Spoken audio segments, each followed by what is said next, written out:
Assalamu alaikum warahmatullahi wabarakatuh. Kam jirtan buleewwan kiyya nagaa qabdu jirtu alhamdulillah. Aralle video haaraa qabadhe isiniin dhufee jira. Videoon narraa akkuma argitan kana foon distii guute isinii fidee jira. Foon tololaadha. Foon akkamitti akka tololleetti hojjennu sin agarsiisuuf inshallah. Video foon kanas durallee hojjedhee jira garuu turee jira. Namni guddaa hin laallee gaa turee jira. Mana keessatti hojjechuudhaaf ta'e irra deebi'ee sin agarsiisuu jedheet inshallah. Video ma foonuma kanas dura ture jira gara waggaatti dhihaataa jira moo hojjedhellee hin qaba. Nafaana tura sinin jedha inshallah akka hojjedhu sin agarsiisa. Haga gama videoon deemni garuu obboleettii teenya tana kinoo asirratti argitan kana seenaati subscribe godhaadha chaanaliis. Obboleettii teenya ta Oromooti biyyambaa keessatti guddattee afaan Oromoo haasa'uu dubbachuu hin beeyti garuu barreessuu turakkisa inshallah akka obboleewwan isii ka Oromoo jajjabeessan barbaadde yoo chaanalasi seentanii laaltanii fi subscribe gootanii jajjabeessitanii jettan inshallah gara boodatti barreessullee barattee gara kenna hin dhufti kana fakkaata inshallah videoon narasanii qopheesse kinoo foon distiitti kinoo akka isin argitan kanatti xixiqqeessee kataattafee jira ofii kiyyaallee hin kataattafne fooree kam akkanatti tolola kanaaf qophaa'ee kataattafame stooraa bite isin yoo barbaadan foon diimaarraa hojjetama foon diimaa qofa haala barbaadaniin xixiqqeessitanii kakattaftaniiti foon kana ibiddarra godhanna jechuudha. Foon kana uummata akkattiin goonu haga inni bishaan ofii isaatii qaba foon hin beektan yoo ibiddarra godhanii xiqqoo bilchaatee jedhe bishaan ofii isaatii gorata. Kun akkuma argitan kana kiyyallee bishaan gorataa jira. Haga inni bishaan ofii isaatii godhatu harka keenya ammatti deebinee sochoosuu qabna akka wal bira nuuf bilchaatuuf. Kun akkuma argitan kana bishaan illee godhatee jira bilchaataa jira. Bishaan isaa kana jalaa hin dhimbibu waanuma takka hin godhu haga inni bishaan isaa kana wajjin bilchaatee bishaan ofii isaati fixatee of jalaa gadi fixatutti haaluma kanaan irra deddeebi'ee sochoosa. Bishaan kana wajjin soogidda xiqqishuu tokkotti godha. Soogidda foon kana qofa bishaan ofii isaati godhate jechuudha. Bishaan biraa laatti hin godhamu. Soogidda kana wajjin walitti sochoosaati xiqqoo harka kiyyarraa dhiisaa itti deebi'ee sochoosa. Amma itti deebitanii sochoosuu qabdan akka foon kunini walqixa bilchaatu barbaadama.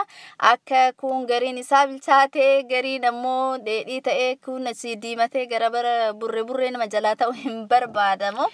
Kuno akkuma argitan kana foon bishaan of jalaa fixatee jira. Kuno jalli isaa gogaadha isinitti hin mul'ata jedhee yaada.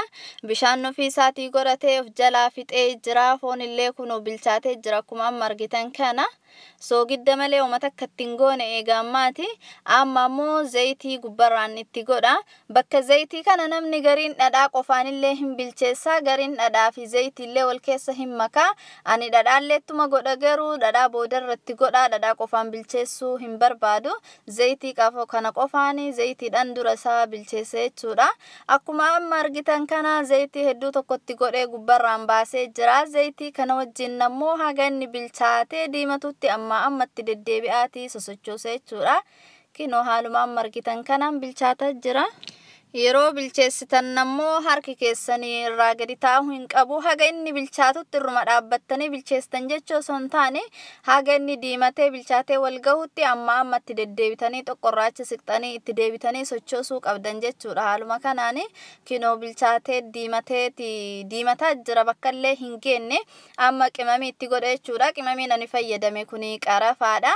Qurunfuudillee firii lamaan xiqqishuu takka keessa godhee jira ittiin guddifnee garuu kunini heeliidha jechuudha. Qimamii shaayii itti godhe daaktanii walitti bullaa isaallee itti naquu dandeettanii yoo barbaadan akkanumatti wajjin bilcheessitanii yeroo inni bilchaate jedhe keessaallee fuudhuu dandeettanii heelii fi qarafaa fi qurunfudii xiqqishuu takka wajjitti da'eetti godhe qimamii kana wajjin haga inni bilchaatu akkanumatti ammachitti deddeebi'aatii sirriitti sochoosa jechuudha.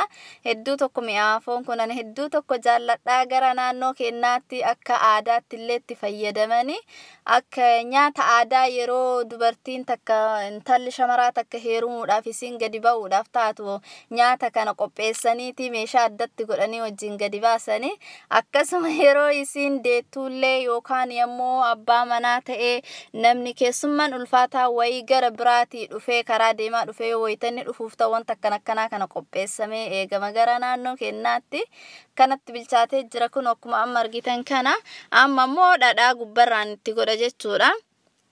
dhadhaa kana yoo barbaadanitti illee baay'isuu dandeettanii. Ani dhadhaa lafti nu bira oowwin akka malee oowwaa waan ta'eef dhadhaallee guddaa hin jaallatan mana kiyya keessatti. Kanaafi maankaa lama qofatti godha jechuudha akka fooliin dhadhaa keessa naaf seenee naaf urgeessuufi dhadhaa maankaa lamatti godhee dhadhaa kana wajjin illee sirritti walitti bilcheessa akkuma amma argitan kana jechuudha. Garuu ibidda haayirra godhuun qabdanii ibidda keessan xiqqeeftanii suuta yoo bilcheestan inillee bareedee suuta sinii bilchaata. Haaluma kanaan akka diimatee bareedu kanatti bilcheessa kunoo diimatee jira akka kana fakkaatu kana hedduu tokko namatti tola fooliin urgaan isaallee akkasuma. Kinoo amma gahee jira bilchaatu isaa wanti inni beekamuuni akkanatti zayitiin neegareefitti goone sun hoomachaa'ee gubbarratti gadi ba'a. Yeroon akkanatti hoomachaa'ee kinoo gubbaa sanarraa bilchaatee gadi dhufee hoomachaa'ee akkana gubbaarratti gadi ba'ee bilchaatu isaa beena jechuudha. Ammas yeroon diimatee gara diimaa garagalee hundi isaatiyyuu akka argitan kanaan wal fakkaate akka inni bilchaatee haala saniin beeknaa. Garuu kan hagana bilchaatee gahee jennaan kana caalaa yoo bilcheessanii jedhan nama jalaa goggoga nama hin nyaachisu. Bakka kanatti ammoo hagana hoomachaa'ee diimatee wal gayoonni jedhe baqa bareedee bilchaatee jira. Yeroo nyaatanis namatti hin jajjabaatu. Haala kanaan bilchaatu isaa beena jechuudha. Amma geessee jira gara meeshaatti keessatti fayyadamutti garagalchan inshallah saanii kana qopheeffadhee jira. Kinoo cilfaa kanaan keessaa guuraa cilfaa qaawwa qabu ka zayitii keessaa narraa gadi dhugu. Cilfaa kanaan gadi fuudheeti gara saanii kanatti garagalfadhe jechuudha. Akka fedhii abbaati namni gariin zayitii kana wajjin bakka tokkotti qiceetii bakka tokkotti meeshaa wayii keessa godheet akkasitti illee tufsiisa.